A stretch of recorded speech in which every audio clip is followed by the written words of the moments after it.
Hello mga kakusina. For today's video, magluluto tayo ng adobong manok, pina-level up na adobong manok. Ang una po natin gagawin ay i-marinate natin yung manok. Lagyan natin ng paminta powder.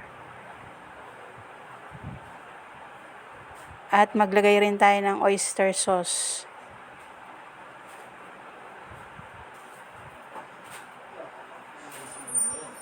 At 5 pieces na calamansi juice.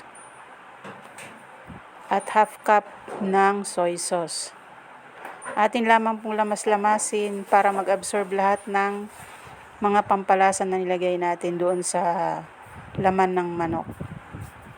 At ibabad natin ng mga 30 minutes. After 30 minutes, pwede na nating i-prito yan.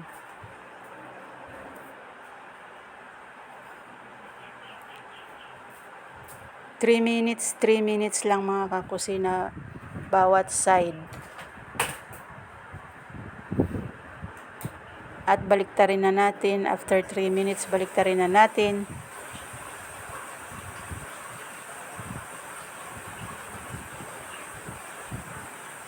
Grabe mga kakusina, napapa-unli rice tayo dito. At kung hanggang ngayon ay nanonood ka pa rin mga kakusina, it's a sign na nag-i-enjoy ka at gusto mong matutong magluto. Paki-comment ang iyong location mga kakusina at para ma-shoutout kita sa susunod kong video. At ayan na nga mga kakusina, ay igigisa na natin yung bawang at sibuyas. At ilagay na natin yung chicken natin.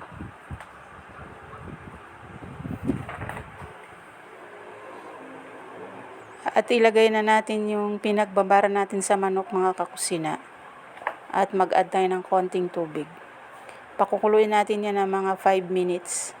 After 5 minutes, ilagay natin yung banana blossom at maglagay rin tayo ng star anise. At nilagyan ko na rin po ng Del Monte pineapple tidbits.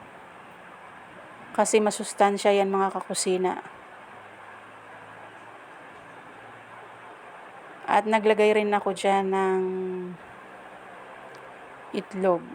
Nilagang itlog. Hinati-hati ko nga yan mga kakusina para dumami. At maganda siya tignan.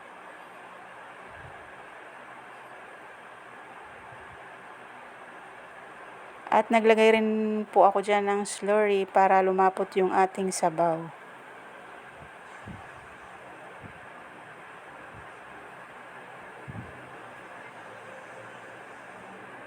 At ayan ang mga kusina, maluluto na ito.